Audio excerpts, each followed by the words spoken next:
Hello guys, welcome back. And in this section, we are going to be dedicating this to Netcat. And Netcat is a really useful tool that we are going to be using a lot and that you should get familiar with.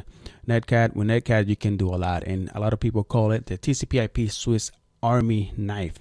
And Netcat is a very powerful and versatile tool that can be used in diagnosing a network problem or in penetration testing, which is what we are going to be focusing on. And Netcat is a simple Unix utility which reads and writes data across the network connections using TCP or UDP protocol. It is designed to be a reliable back-end tool that can be used directly or easily driven by other programs and scripts. So, we first want to look at the help for Netcat and see what options we can use. The way that you do that, make this bigger for you guys.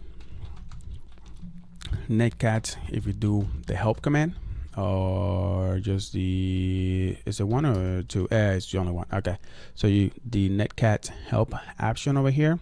So it will give you basically the options that you can use. The C, basically for shell commands, we are going to be using that when things are getting juicy. We're going to be using a lot of that. You can specify a file, B for allow broadcast, G for gateway, G for source routing pointer, H for this is for what we're looking at right now, I for delay interval for lines, K, we can do a lot with this. There's a lot of options and you should get familiar with some of them. And it's real important. And this one right here, if you want to do UDP mode, because by default this does a TCP mode, it's a default. But if you want to do UDP, you should do the U option over here. All right. And another way that you can do is by looking at the manual. So to look at a manual, you can do man Netcat. And this one will give you a lot more, right? We'll give you the description, we give you the synopsis, like how to use it. We give you a description. You can see a long description over here. And if you keep pressing enter, you can see, and it will give you all the options in here. And I believe it's all the options all the way to the T. So basically, it gives you a better description. It gives you the author, the bugs, the examples, if you want to look at examples, and a lot more. And it just gives you a lot more information that's just looking at the help command. So whenever in doubt, just use the manual. It's MAN, and then the tool that you want to look at. It will have, the manual has, I think for every tool that Catalina has, it has a manual page for it. And now if you want to quit, all you have to do is press the Q, and there we go. All right, so for this video, we are going to be doing some banner grabbing on the Metasploitable machine that we installed in the previous video, right? Just make sure that it is still running. It is running Metasploitable 2. We installed it on the previous video, so make sure that you have that, because we are going to be doing some banner grabbing. And what is banner grabbing? Well, banner grabbing, we use a banner grabbing whenever we are performing the intel reconnaissance process during a penetration testing or security audit. And we need to pay attention to, basically, if you want to look at the at a current web server exposed information, because a lot of either web server, FTP, SSH will give you a lot of information just by looking at the banner. It will tell you what is it running and the version that is running, right?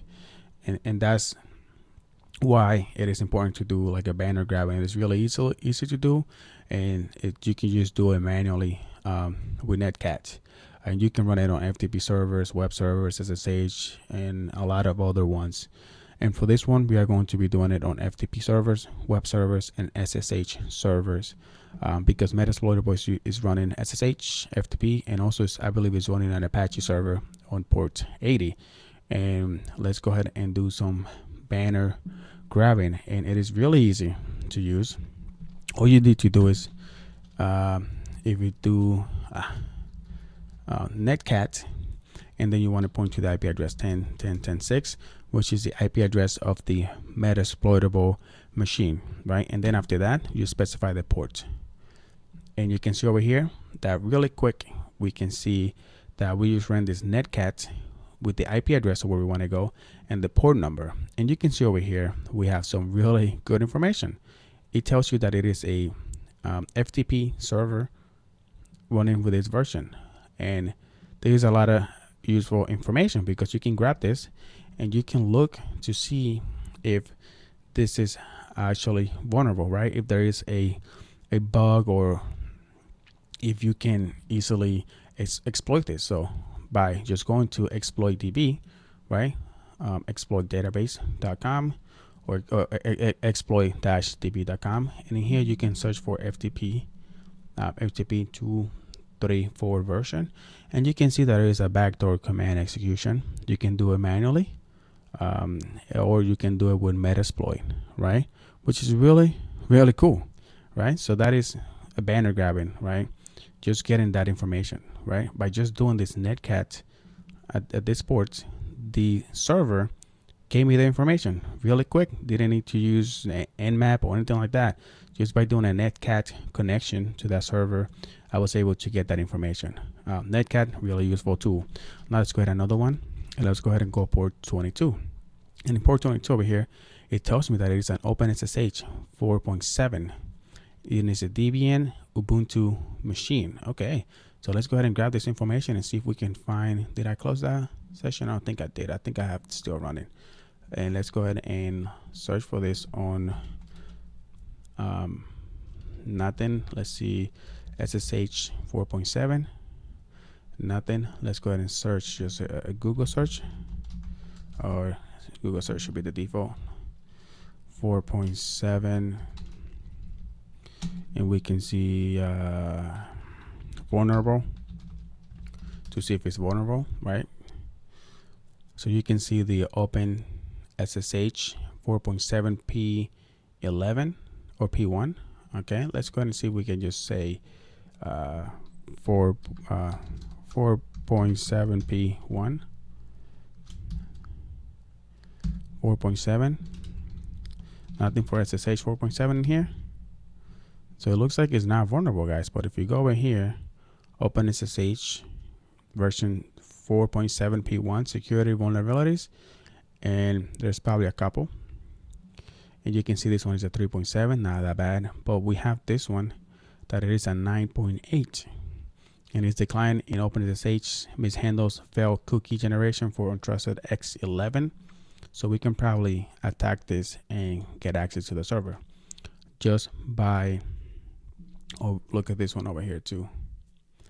Just by doing this Netcat or Netcat connection, right? And we got the banner. So that's how you grab the banner. And let's go ahead and do port 80. I believe it's also running. No, nothing on port 80. If we go to port 80,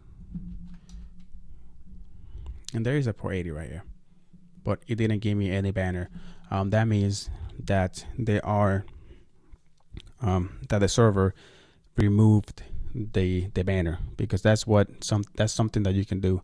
You could tell, you can configure that Apache server to not give any of that information. You can remove it. It's one of the security.